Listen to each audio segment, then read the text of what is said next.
Hello guys, अस्सलाम वालेकुम, नमस्ते एंड सत श्री अकाल जी। कैसे हैं आप सब? उम्मीद है आप सब खैरियत से होंगे, खुशहाल होंगे, फिटफाट होंगे, खूब मजे में होंगे।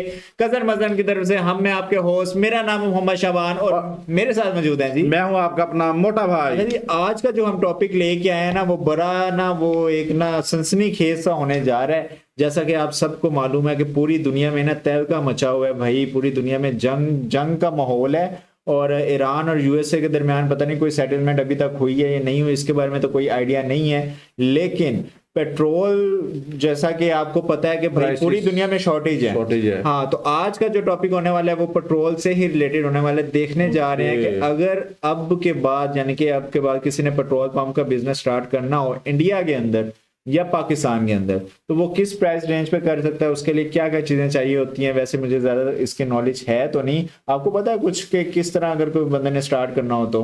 अगर तो लीगली स्टार्ट करना हो, पाकिस्तान में तो ज्यादा इलीगली ज्यादा काम करते हैं। लीगल इलीगली मुझे तो, समझ। हाँ, तो मैं आपको बता रहा हूँ ना, तो उसके लिए ओगरा से पहले परमिशन लेनी पड़ती है, बकायदा लाइसेंस बनवाना पड़ता है। तो उसके बाद आप पेट्रोल पंप रन कर सकते हैं। सही लेकिन अक्सर पाकिस्तान में जो है वो बगैर लाइसेंस के जो है ना जुगाड़ू काम चलाया जाता है। जुगाड़ू काम से तो मेरे ख्याल में वीडियो स्टार्ट करते हैं जी, देखते हैं। बाकी की डिस्कशन हम दरमियान में करते ही रहेंगे। तो लेट्स गेट स्टार्टेड जी। कभी ना कभी पेट्रोल भरवाते वक्त आपके दिल में ख्याल जरूर आया होगा, काश मेरा भी पेट्रोल पंप का बिजनेस होता। तो आज का हमारा बिजनेस आइडिया है पेट्रोल पंप का बिजनेस। तो आज की इस वीडियो में पेट्रोल पंप बिजनेस के लेसन से लेकर इस बिजनेस को चालू करने तक का कितना खर्चा आता है और ये सब कुछ किया कैसे जाता है, ये सब कुछ A to Z बहुत ही आसान लफ्जों में आपको एक मैं ड्रामा तरीके से समझाऊंगा। सबसे पहले मैंने कुछ दोस्तों से जो पहले से ही पेट्रोल पंप का बिजनेस चला रहे थे मशवरा लिया कि मुझे किस ऑयल मार्केट कंपनी के साथ काम करना चाहिए। यानी कि पाकिस्तान में PSO, टोटल पार्को, शेल, अटक, बाइको, अस्कर, तकरीबन टोटल 25 to 28 ऑयल हैं। 25 से 30 कंपनीज हैं टोटल। मुझे तो इनमें से भी मुझे किसी इसका नहीं पता था, अस्कर का नहीं पता था। यानी कि ये जस्ट गवर्नमेंट की है। मेरे PSO तो गवर्नमेंट की है, शेल, अटक, ये कोई 3-4 कंपनी ये प्राइवेटाइज कंपनी है मेरे ख्याल में, जिनका मुझे पता था। हाँ, तो ये तो 26-28 कंपनियां बता रहे हैं। इसके साथ में अपना बिजनेस स्टार्ट करो। तो मशवरे के बाद मुझे पता चला कि जो पाकिस्तान में 3 बड़ी OMCs हैं, ऑयल मार्केट कंपनीज हैं, जो कि PSO है, टोटल पार्को और शेल है। एक तो इनकी लाइसेंस फी बहुत ज्यादा है और दूसरा ये पेट्रोल पंप स्टेशन का जो स्ट्रक्चर है वो खुद अपने ठेकेदारों से तैयार करवा के देती है। तो जाहिर सी बात है पैसे ज्यादा लगेंगे। लेकिन अस्कर कंपनी की एक तो लाइसेंस फी कम थी और दूसरा इस कंपनी का रूल है कि पेट्रोल पंप का स्टेशन ये कहती है आपने खुद ही तैयार करवाना है, चाहे किसी भी ठेकेदार से तैयार करवा लो। तो अगर आप खुद अपने किसी ठेकेदार से पेट्रोल पंप स्टेशन का स्ट्रक्चर तैयार करवाओगे तो जाहिर सी बात है पैसे कम लगेंगे। तो इसलिए मैंने अस्कर कंपनी को अपनी पेट्रोल पंप स्टेशन के बिजनेस के लिए फाइनल कर लिया। तो मेरे पास बाईपास मेन रोड पर तकरीबन 40 मरला 2 कनाल जगह थी। तो मैंने कचहरी में जाकर उसकी फर्द ली और अपने शनाख्ती कार्ड को अटैच करके अस्कर कंपनी के लाहौर ऑफिस में चला गया। ये तो लीगल का तरीका बता रहे हैं ना। हाँ, अगर कहा कि भाई साहब मैं आपकी कंपनी के साथ पेट्रोल पंप स्टेशन खोलना चाहता हूँ, उन्होंने कहा कि हमारी 5 लाख लाइसेंस फीस है, तो आप हमें डिमांड ड्राफ्ट बना के दे दें। तो मैं मिजान बैंक की ब्रांच में गया, वहां से डिमांड ड्राफ्ट बना के उनकी कॉपी ऑफिस में जमा करवा दी। तो उन्होंने मेरी एक पूरी फाइल तैयार की, फिर उस फाइल की 12 कॉपीज बनाकर मुझे दे दी। मैंने वो 12 की 12 कॉपीज अपने डिस्ट्रिक्ट के DC ऑफिस में जमा करवा दी। होता क्या है कि DCO का अमला एक एक फाइल को 12 अंदर का डिपार्टमेंट में भेजता है अप्रूवल के लिए, या आप कह सकते हो NOC के लिए। उन 12 डिपार्टमेंट में एक हाईवे का डिपार्टमेंट होता है, सुई गैस डिपार्टमेंट होता है, वापडा का डिपार्टमेंट होता है, रेस्क्यू डिपार्टमेंट होता है, रेलवे डिपार्टमेंट होता है और भी डिपार्टमेंट मिला के टोटल 12 डिपार्टमेंट बनते हैं। फिर ये 12 के 12 डिपार्टमेंट अपनी तरफ से NOC को इशू करके DCO के ऑफिस में भेजते हैं। आपको यहाँ पे बात बता दूं, इन 12 के 12 डिपार्टमेंट को खुद फॉलो करना पड़ता है। इन 12 के 12 डिपार्टमेंट की फीस भी होती है और ये 12 के 12 डिपार्टमेंट आपकी जगह जहाँ पे आपने पेट्रोल पंप का स्टेशन लगाना होता है वहाँ पे फिजिकली आके विजिट भी करते हैं। यार ये तो बड़ा वो लंबा चौड़ा निजाम है भाई। इसके लिए तो बड़ी वो एक जदोजहद से गुजरना पड़ेगा, मैं तो कहूंगा। और इसके लिए काफी टाइम भी लग जाता है, तो लोग टाइम से सी बात है कि इतने अदारे अंदर हैं, इतने उन अदारों की परमिशन चाहिए, फिर उसके बावजूद वो विजिट करके जाएंगे, वो अप्रूव करेंगे, देन आप वो यानी कि स्टार्ट कर सकते हैं। तो बिल्कुल ऐसे ही, लेकिन वो जैसे जैसे माल पानी लगता जाता है उस स्पीड से आपका काम होता है। हाँ। अगर आप माल पानी नहीं लगाएंगे तो आपका काम जो ये आपको मोटा भाई ने ना वो अंदर की बात बता दी है। पहिए लगाने पड़ते हैं भाई पाकिस्तान में। तो जब 12 एनओसी डीसीओ के ऑफिस में जमा हो जाती है, फिर डीसी खुद इन अदारों के मुतल्लिका ऑफिसर के साथ एक मीटिंग रखता है। तो मीटिंग में डिस्कशन और वेरिफिकेशन के बाद आपको डीसी की तरफ से एक फाइनल एनओसी इशू होती है। डीसी क्या करता है, वो 12 एनओसी अपने पास ऑफिस में रख लेता है और आपको अपनी तरफ से एक एनओसी इशू कर देता है। तो फिर वो उस एक एनओसी को ओगरा के ऑफिस में जमा करवाया जाता है। तो ओगरा अपनी तरफ से फिर एक के फॉर्म इशू करता है। उस के फॉर्म इशू होने के बाद आप पाकिस्तान में लीगली पेट्रोल पंप का स्टेशन स्टार्ट कर सकते हो। इस सारे प्रोसीजर को तकरीबन 1 साल लग जाते हैं। तो यहाँ तक मेरा बड़ा टाइम है यार। वाला काम यानी कि एनओसी वाला काम भाई इसीलिए पूरा तो हो मैंने गया। आपको फिर बताया कि इसीलिए तो लोग ये लाइसेंस लेते ही नहीं है। हाँ, वो इलीगल की shortcut तरफ में जाते illegal हैं। की तरफ जाते हैं, बिल्कुल। वो तो फिर वो उनको फिर वो इस तरह की कंपनी से पेट्रोल भी तो नहीं ना मिलता होगा फिर। भाई सब कुछ मिल जाता है। पाकिस्तान में ज्यादा पेट्रोल कंपनी से लेते ही बहुत कम है। पाकिस्तान में ज्यादातर ये स्मगलिंग का पेट्रोल आता है ईरान से, ओके, जो आजकल वैसे बंद हुआ हुआ है। हाँ। तो ज्यादा हमारे यहाँ ईरानी पेट्रोल नहीं, वो बंद हो नहीं सकता। हाँ, उसके वो स्मगल होता ही रहता है, होता ही यानी रहता है कि। वो। अच्छा जी। अस्करवन कंपनी में दोबारा गया तो अस्करवन कंपनी के एक बंदे ने मेरे पेट्रोल पंप स्टेशन वाली जगह को विजिट किया और मुझे एक नक्शा बना के दिया। तो फिर उस नक्शे के मुताबिक मैंने लोकल किसी ठेकेदार से पेट्रोल पंप स्टेशन का पूरा स्ट्रक्चर बनाया। उसके बाद जो डिस्पेंसर के यूनिट होते हैं वो मैंने मुल्तान के एक कारीगर से बनवा लिए थे। उसके बाद जो कनोपी का सामान होता है वो मैंने लाहौर से सिर्फ सामान मंगवाया, लेकिन उसकी फिक्सिंग और इंस्टॉलेशन लोकल कारीगर से करवा ली थी। पीछे रह गया स्टोरेज टैंक और दूसरी मशीनरी वगैरह, वो मैंने फैसलाबाद से बनवाई थी। तो यहाँ तक मेरा एनओसी वाला काम, स्ट्रक्चर का काम और कंप्लीट पेट्रोल पंप स्टेशन की मशीनरी का काम कंप्लीट हो गया था। थोड़ा सा आगे करके देख। और स्टोरेज टैंक जहाँ पे रखा जाता है उस की दीवारें वगैरह करनी पड़ती है। ये सब कुछ मिलाकर पूरे सिविल स्ट्रक्चर पर तकरीबन 50 लाख लगा था। इसके अलावा 15 लाख तकरीबन लग गया था जनरेटर पर, सीसीटीवी कैमरास पर और छोटी मोटी जो और मशीनरी होती है कंप्रेसर वगैरह उस यही पर। है असल मोटे मोटे खर्चे मोटा भाई। ऐसे ही है। पेट्रोल पंप बनाना तो आसान है, लेकिन ये जो ऊपर के खर्चे हैं ना, ये बहुत एक्सपेंसिव भाई ये बनाने में ही इतने खर्चे आते हैं भाई। हाँ। तकरीबन 15 लाख लगा था। तो यूं मिलाकर टोटल तकरीबन 1 करोड़ रुपये में पेट्रोल पंप तैयार हुआ था, जिसमें एनओसी का खर्चा शामिल है, स्ट्रक्चर का खर्चा शामिल है और टोटल मशीनरी का खर्चा शामिल है। ये तो होगी आपकी फिक्स इन्वेस्टमेंट। अभी बात करते हैं मंथली खर्चे की कि आप हर महीने पर कितना खर्चा आता है सैलरियों पर। तो 3 यूनिट है तो 3 लाइनमैन मेरे पास थे, तो एक की सैलरी 18,000 है, तो 54,000 इससे हो गया। इसके बाद एक मैनेजर है 30,000 उसकी सैलरी है, स्वीपर उसकी 12,000 सैलरी है। उसके अलावा मिसलिनियस एक्सपेंस छोटे मोटे एक्सपेंस हो जाते हैं तकरीबन 10-12,000। उसके अलावा वापटा जो बिजली का खर्चा आता है तकरीबन 50,000 उसका खर्चा हो जाता है। तो तकरीबन मिला के मंथली जो खर्चा होता है ना, वो सैलरी और मिसलिनियस एक्सपेंस और वापटा बिजली का खर्चा मिला के तकरीबन एक पेट्रोल पंप पर 2 लाख का वो खर्चा हो जाता है। ये आपकी होगी मंथली एक्सपेंस। अभी फिक्स इन्वेस्टमेंट आपकी होगी 1 करोड़, मंथली एक्सपेंस जो हर महीने आएंगे वो तकरीबन आएंगे 2 लाख। अभी आते हैं अपनी पेट्रोल भी भरवाना है। तो पेट्रोल तो जो प्राइस होती है उस हिसाब से आप देख लें, फुल तो कोई भी नहीं अभी भरवा सकता। तो अभी तो बहुत ज़्यादा प्राइस हो गई। तो जितनी भी आपकी सेल होती है उसके मुताबिक कोई 10,000 लीटर भरवा लेता है, कोई 15,000 लीटर भरवा लेता है। तो उस हिसाब से आपने ये प्राइस भी माइंड में रखनी है। तो फिक्स इन्वेस्टमेंट हो गया, मंथली एक्सपेंसेस हो गया, पेट्रोल और डीजल के एक्सपेंसेस हो गए। तो इतना एक्सपेंस मिला के आपका पेट्रोल पंप चालू अभी हो गया। अभी बात करते हैं प्रॉफिट की कि प्रॉफिट कितना होता है। प्रॉफिट जो पेट्रोल पंप का होता है ना वो ओगरा तय करती है। अभी जो रेट तय हुआ है वो है तकरीबन फिक्स होता है 4 रुपये पर लीटर के पीछे। अच्छा, इनको पर लीटर के पीछे 4 पे जो ऊपर एक्स्ट्रा होते हैं वो इनका प्रॉफिट मार्जिन होता है। तो 4 रुपये में से 1 रुपया जो टैंक लारी आपके पेट्रोल या डीजल डिपो से जो लेके आती है ना, उसका खर्चा 1 रुपया उसका खर्चा आ जाता है। तो 4 में से 1 निकालें जो भी खर्चा आता है टैंक लारी का, जो टैंक डिपो से पेट्रोल या डीजल आपके लिए लेके आएगा, पीछे बचे आपके 3 रुपये। तो 3 रुपये आपको बचते हैं। डीजल में बचत पेट्रोल से कम होती है। मिसाल के तौर पर अगर ओगरा पर लीटर पेट्रोल के पीछे पेट्रोल मालकान के लिए 4 रुपये पर लीटर मार्जिन फिक्स करती है, तो 1 रुपया तो एक्सपेंस हो जाता है टैंक लारी का जो पेट्रोल लेके आता है डिपो से पेट्रोल स्टेशन तक। पीछे बचते हैं 3 रुपये पर लीटर के पीछे पेट्रोल मालकान को। तो इसी तरह डीजल पर 3 रुपये पर लीटर के पीछे मार्जिन होता है। 1 रुपया चला गया टैंक लारी का एक्सपेंस डिपो से पेट्रोल स्टेशन तक डीजल को लाने का, पीछे बचते हैं 2 रुपये पर लीटर के पीछे पेट्रोल मालकान को। और ये मार्जिन रेट आज का है जब मैं वीडियो बना रहा हूँ, और ये रेट चेंज भी हो सकता है और होता भी रहता है चेंज। मे भी जब आप ये वीडियो देख रहे हैं उस वक्त ये रेट कोई और हो। बाज़ दफ़ा पेट्रोल मालकान इसी वजह से हड़ताल भी करते हैं। उनका कहना होता है कि जब पेट्रोल 100 रुपये पर लीटर होता है, हमारा मार्जिन फिर भी 4 रुपये होता है। और अगर पेट्रोल 200 रुपये, ये पाकिस्तान में बड़ा इशू है। जब 100 रुपया लीटर है तब भी उतने पे मार्जिन है। अगर 300 रुपए लीटर है तब भी उतना हाँ, ये उस लिहाज से मार्जिन, उनका प्रॉफिट मार्जिन तो कम से कम बढ़ाना चाहिए ना यार। बिल्कुल बढ़ाना चाहिए। हाँ, तो प्राइस इंक्रीज हो रही है तो प्रॉफिट भी इंक्रीज होना चाहिए। हाँ, तो ओवरऑल हम लोगों ने आपको, मेरे ख्याल में इससे डिटेल में आपको, मेरा नहीं ख्याल कोई और वीडियो आपको मिलेगी कि पाकिस्तान में अगर किसी बंदे ने वो बिजनेस स्टार्ट करना है पेट्रोल पंप का, तो वो उसके लिए उसको क्या क्या प्रोसीजर की जरूरत होती है, किस किस वो उसके तहत जाके ना वो स्टार्ट कर सकते हैं। तो मेरे ख्याल में चलते हैं इंडिया के की पेट्रोल तरफ। पंप पे चलते हैं हाँ, और देखते हैं कि उधर क्या क्या क्या हालात वाकई आते हैं, उधर जाके देखते हैं उधर भाई। प्रॉफिट मार्जिन उनको कितना आता है।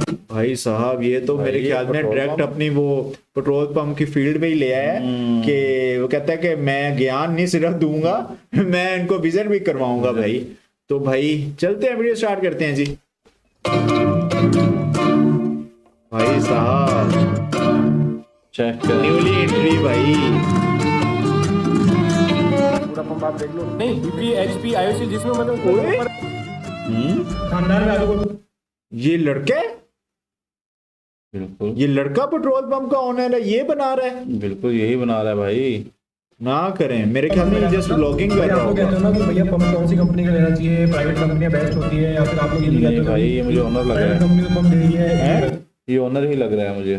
सरकारी कंपनी से नाटक करते, तो आपको एक दिन बताता हूँ। ये यहाँ पे बीपीएल का पंप है, यहाँ से थोड़ा आगे नायरा का पंप जाने वाला है, तो वहाँ की कमियाँ क्या है, वहाँ के आपको नुकसान क्या हो सकते हैं, वो आपको समझना पड़ेगा। वीडियो पूरी देखना है, पूरा पता लग जाएगा कि किस में घाटा है किस में मुनाफा है, ठीक है भाई। तो वो चीज़ है समझ की, और आपको भी पंप नहीं लगाना भाई। पंप ऐसा कोई शौक नहीं है, पंप लगाकर आपका कोई डेमो सेट हो रहा है मार्केट में, या फिर आप बड़े बज रहे हो अपने, वैसा सीन नहीं है। पंप जो भी करो तो आपको कमाई दे कि भाई क्या क्या कमियां हैं, क्या क्या उनके हिसाब से नक्शा है, और जबरदस्ती क्या क्या होती है। सबसे बड़ी दिक्कत ये कंपनी में जो उनकी दादागिरी है वो बहुत है। तो वो दादागिरी आप लोगों को दिखाता हूँ किस किस तरीके से दादागिरी कर सकते हैं, क्या क्या तरीके से पैसे वगैरह कितने खर्च होते हैं, क्या क्या आपको प्रोडक्ट लगाना पड़ता है, कितने की मशीन आती है, कितने की एमआरपी आती है, सारी चीजें आपको बताता हूँ। तो भाई वीडियो पूरा देखना। बाकी guys good morning, welcome back to my channel. उम्मीद करते हैं आप सब बहुत बढ़िया होंगे। तो भाई भाई अभी हम साहब लोग आए इसने तो हमारे दोस्त पीछे के पंप। पेट्रोल पंप का ओनर होने का फुल शशके दिए हुए भाई हैं। इसने बताया है। SUVs गाड़ियां रखी हुई हैं भाई, प्रॉपर है। बिल्कुल अच्छा ही है भाई, उसका हाँ, शशका बता रहा है भाई, शशका वो बताया ऑनर वही है भाई। हाँ पे हम आए कुल मिला के देखने के लिए काम कितना क्या हो चुका है भाई के पंप पे। नायरा का मुझे एक चीज समझ में नहीं आता, अगर आप पंप लेने की सोचते भी हो ना, तो नायरा क्या करती है कि मतलब अपने हिसाब से ही जिट बेस करके आपका नक्शा की एस्थेसी कर ही देगी। मैं आपको दिखाता हूँ कैसे। यहाँ से गाड़ी आई, यहाँ पे गाड़ी फ्यूल लेने के लिए रुकी। अगर एसयूवी है तो भी उसे दिक्कत आएगी घूमने में, और अगर ट्रक है तब तो बहुत ज्यादा दिक्कत आने वाली है। पर जो ये प्राइवेट कंपनी, इन्हें कोई मतलब नहीं रहता इस चीज से, इन्हें अपने हिसाब से नक्शा करना होता है। अब जैसे आप डी देख लो, कितनी बड़ी डी इन्होंने यहाँ पे दी है, इसका कोई महत्व नहीं था यहाँ डी देने का। वो होता है अपने Thanks। पेट्रोल पंप से तो बड़ी फैली जुली जगह है। बिल्कुल फैली जुली जगह है, अपने तो छोटे छोटे वो पेट्रोल पंप बने होते हैं। लेकिन लोग वो नहीं गिन लेते ना, इतनी खुली जगह होनी चाहिए, कम से कम 2-3 कनाल होनी चाहिए। कम से कम भाई से कम ये इतनी पेट्रोल जितनी पंप ये लगाने दिखा का रहा है, मजा। पता चल रहा है भाई पेट्रोल पंप है, क्योंकि सर्विस स्टेशन वो कार वाश कार वाश होता है, पंचर ट्रक शॉप वगैरह कोई लगती है। हाँ साइड आ गई, ये डी आ गई, यहाँ पे ड्राइववे हो गया पूरा, ठीक है। अब अगर वहां पे अगर वो टैंक नहीं होते, वो पीछे होते, तो गाड़ी बड़े आराम से पूरी घूम सकती थी। पूछने वाली बात ये है कि अगर कोई 2-3 करोड़ रुपए खर्च भी कर रहा है, तो मतलब किस लिए कर रहा है वो, कोई उसका सेंस ही नहीं बैठ रहा, क्योंकि वो तो अपने कंपनी के हिसाब से होगा काम। तो ये इनकी डी है, ठीक है।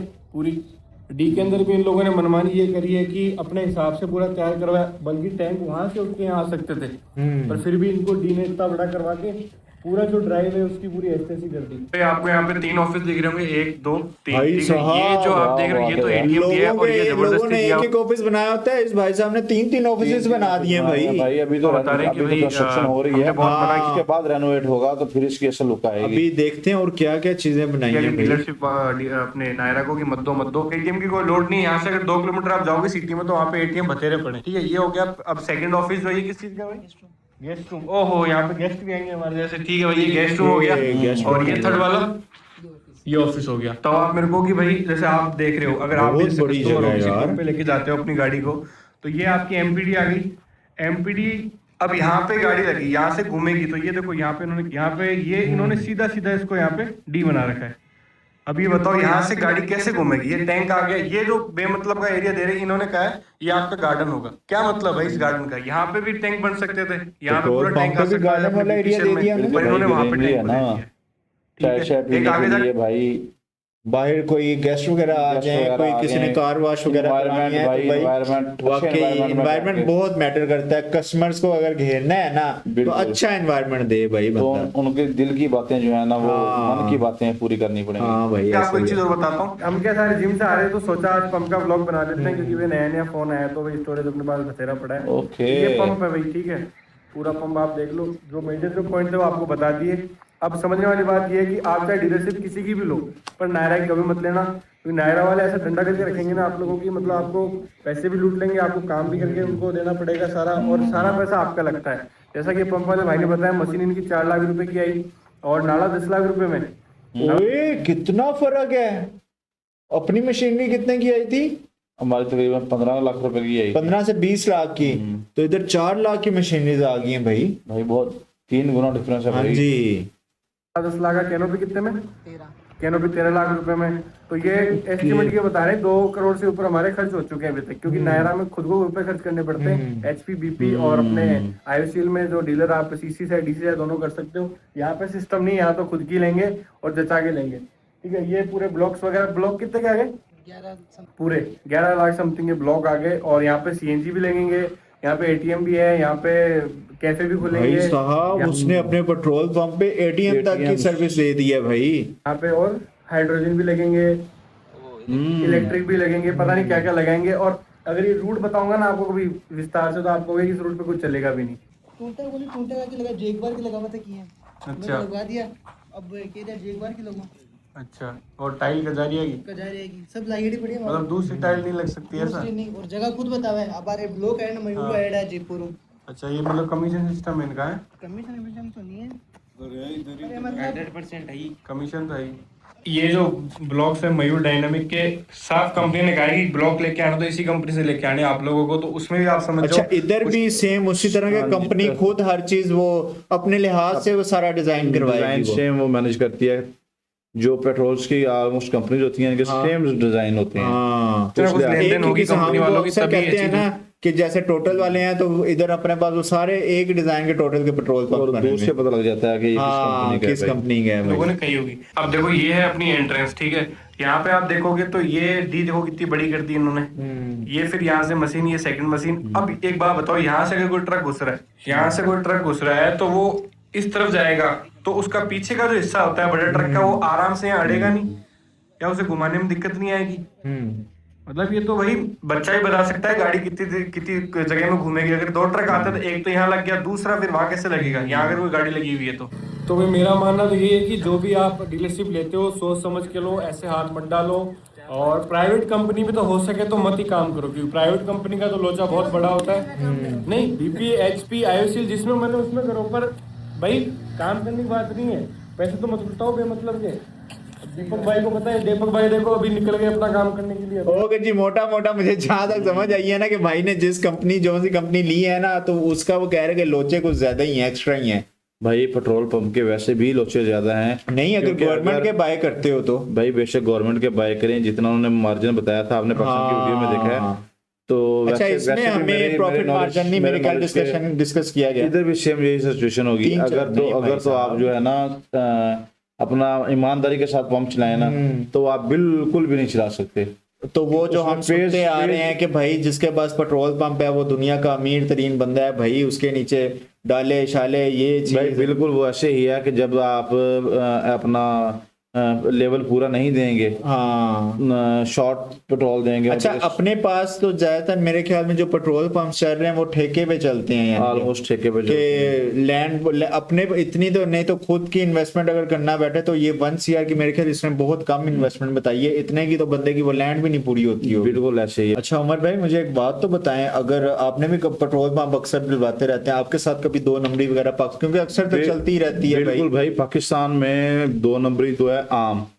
अब इंडिया में हर पेट्रोल पंप पे की जाती है। और इसमें मेरे ख्याल में पेट्रोल पंप का जो ओनर होता है वो भी उतना ही बिल्कुल मिले होते हैं ये आपस में सारे। और इसमें हर बंदे के साथ 2 नंबरी होती है, जो भी पेट्रोल डलवाता है पूरा नहीं डालते। इसका एक सोल्यूशन है कि आप जो है ना लीटर्स में पेट्रोल डलवाएं, तो आपका जो है ना वो तो इसका वो मैंने कुछ नंबर्स वाला भी सुना है कि वो नंबरिंग में डिजिटल नंबरिंग में होती है सारी सेटिंग्स वगैरह की होती है। अच्छा, ये इंडिया के अंदर भी मेरे ख्याल में इस तरह वो स्कैम वगैरह होगा कि नहीं, ये भी आपने लाजमी बताना है वैसे ना हमें। बिल्कुल, हमारे यहाँ तो इधर ये आम है। हाँ, हमारे यहाँ तो इधर आम है। तो जैसा कि आपको पता है कि ये ईरान और यूएस की जंग की वजह से हमारे जो रेट्स से काफी बढ़ गए थे, और जब इन्होंने तो अक्सर इनकी पेट्रोल पंप ने जब बढ़ाने होते हैं ना रेट्स, हाँ अक्सर तो इनकी वो मालकान के साथ वो इसी बात पे वो क्या नाम बातचीत भी तो चलती रहती है, ये गवर्नमेंट के साथ इनकी चलती रहती है कि हमारे कमीशन बढ़ाए, हमारा जो है कमीशन अप करें, लेकिन वो बढ़ाते नहीं है, बढ़ाते नहीं है। अच्छी बात नहीं बढ़ाना चाहिए, क्योंकि जब ये हमें पेट्रोल महंगा होता है ना, वो फौरी महंगा कर देते हैं। ओके, अब जैसे सस्ता करना होता है तो जैसे अब वो कह रहे हैं कि जंग खत्म हो रही है, तो वो हमें कह रहे हैं 15 से 20 दिन में आपको रिलीफ देंगे। ओके, ये मुझे समझ नहीं आती कि अगर महंगा करना होता है तो रातों रात महंगा हो जाता है, और अगर रिलीफ देना हो हमें आम आवाम को, ये 15 से 20 दिन वाला क्या सीन है? क्या सीन है ये? बाकी में मेरी भी समझ से बाहर है। अच्छा गाइस, आपने बताना लाजमी है कि उधर अब ये जो जिस भाई के साथ भाई ने काम किया, वो तो भाई कहता है कि इसके साथ ना ही करें, तो उसके अलावा और कौन कौन सी ऐसे प्राइवेट कंपनीज हैं जिनके साथ, कितनी कंपनीज हैं? और कितनी 28 कंपनीज हैं, 25 से 28 कंपनीज पाकिस्तान में तो उसने बताया, और इंडिया के अंदर कितनी कंपनीज है ये लाजमी बताना। बाकी ये टॉपिक आपको किस तरह का लगा है? काफी इन्फॉर्मेटिव टाइप था, इस तरह के अक्सर हम करते नहीं होते, ये फर्स्ट टाइम मेरे ख्याल में हमारे कौन कौन सी व्यूअर्स जो है इस टॉपिक से, इस बिजनेस से जो रिलेटेड हैं, वो भी जरा अपनी हाजिरी लगवाएं। बाकी गाइस आपने बताना लाजमी आपको हमारा रिएक्शन किस तरह का लगा है। इस तरह के मजीद वीडियोस देखने के लिए तो हमारे चैनल को लाइक, शेयर और सब्सक्राइब लाजमी कीजिएगा। मिलेंगे आपसे नेक्स्ट वीडियो में किसी नए टॉपिक के साथ, किसी नई वीडियो के साथ। बहुत सारा ख्याल रखिएगा अपना और अपने फैमिलीज का। टिल देन टेक केयर जी।